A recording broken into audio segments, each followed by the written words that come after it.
activista revolucionario Bir Savarkar, arrestado por las fuerzas de seguridad de la corona, fue extraditado a las Indias Orientales. Está vinculado a la organización criminal que asesinó a un oficial del ejército. Es por ello que ha sido condenado a 2 cadenas perpetuas y más de 50 años de prisión. Allá por 1910, los ingleses estaban decididos a impedir cualquier tipo de levantamiento en contra de su autoridad en los confines de su imperio. La India es su colonia y así debe quedarse. Encerrar a Savarkar les servía de ejemplo aleccionador. Sin embargo, hubiesen pensado 2 veces en enviar a este personaje a la cárcel si hubiesen sabido lo que iba a pasar.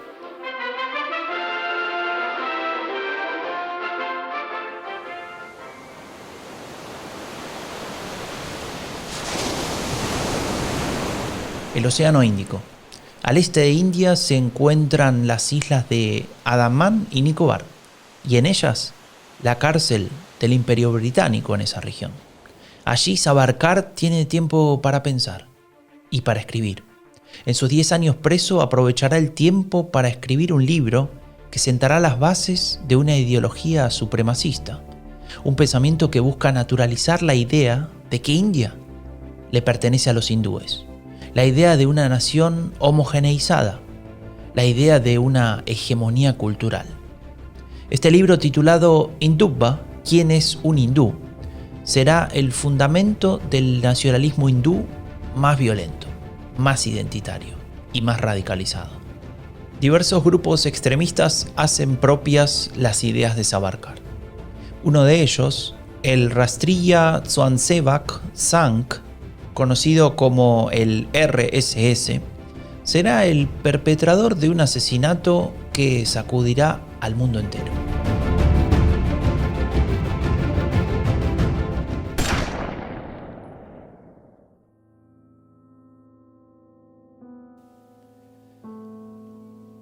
(1948) Más de 2 millones de personas lloran a quien fuera el padre de la independencia de India, aquel que mediante la resistencia no violenta logró la liberación de su país. Se llama Mahatma Gandhi y el 30 de enero de ese año fue asesinado por un nacionalista hindú, un miembro de los defensores del supremacismo, un miembro del RSS.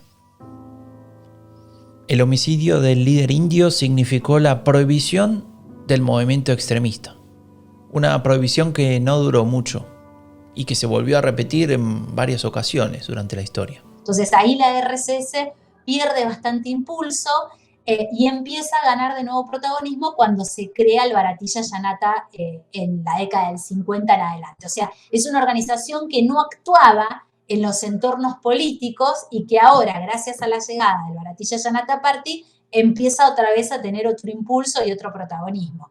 Y es mucho más emblemático aún tener en cuenta que Narendra Modi es personalmente un hombre profundamente religioso y que desde los 8 años es miembro de la RSS y ha trabajado activamente dentro de esa organización. Entonces, eso lo coloca en un lugar donde desde la mirada de sus detractores y desde las miradas más críticas es justamente criticado por esa razón, por formar parte de una organización que en realidad es considerada xenófona y es considerada fundamentalista y radicalizada.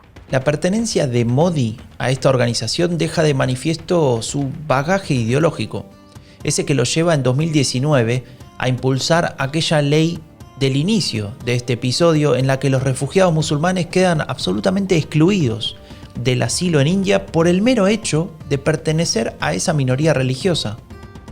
Sin embargo, Modi fue cuidadoso en su accionar. No mostró sus rasgos más radicales apenas llegó al poder. Al contrario, fue preparando el terreno de forma bastante meticulosa.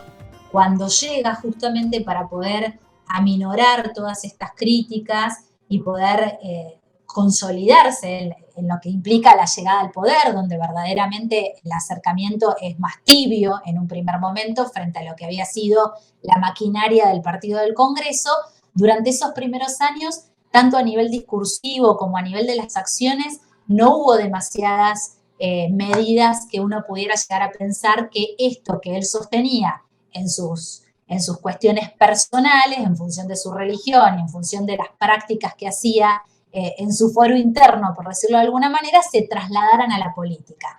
Pero a medida que van avanzando y van pasando los años, se van viendo ciertas acciones que muy concretamente podemos ver. El tema de retomar la propuesta de construir este templo que mencionaba hoy anteriormente, por lo tanto dejando de lado la idea de que fuera una mezquita y que sea un templo hindú.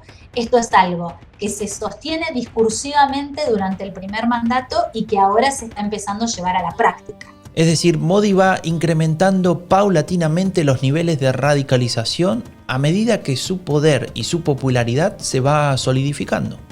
Un accionar que repercute muy fuertemente en los niveles de violencia que se ven en el país. Todos los linchamientos públicos por razones religiosas que se empiezan a incrementar, denuncias por parte de la comunidad académica universitaria de un deterioro de los derechos de los estudiantes musulmanes, que comienza tímidamente, como digo, en el primer gobierno y que se van a hacer cada vez más frecuentes para que los activistas de derechos humanos comiencen a ver cada vez con mayor preocupación. Estaba claro que Modi había optado por el camino de la polarización.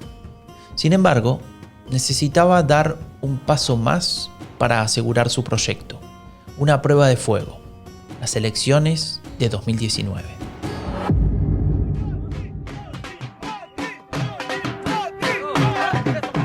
अगर कोई विजयी हुआ है तो हिंदुस्तान विजयी हुआ है। अगर कोई विजयी हुआ है, Si alguien ganó hoy, fue India. Modi está feliz. Su partido, el Bharatiya Janata Party, ha vuelto a triunfar en 2019. Y no solo eso, el apoyo ha crecido 6 puntos. Con esto consigue algo más que mantener la mayoría parlamentaria. Ahora sí puede dar rienda suelta a lo que venía construyendo cuidadosamente desde su primer mandato. Él y los suyos sienten que tienen carta blanca para profundizar la escalada. ¿Qué puede impedirles pensar que ahora es tiempo de ir más allá? De avanzar hacia la siguiente fase del proyecto. ¿Qué los detiene en el hecho de pensar que su objetivo final está más cerca? De creer que son ellos los que pueden hacer historia imponiendo definitivamente la supremacía del hinduismo en su país.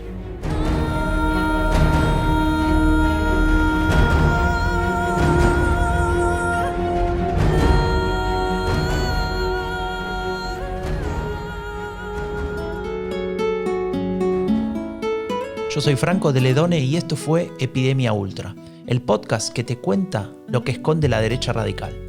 Y recordá que ahora podés apoyar este proyecto en patreon.com/epidemiaultra.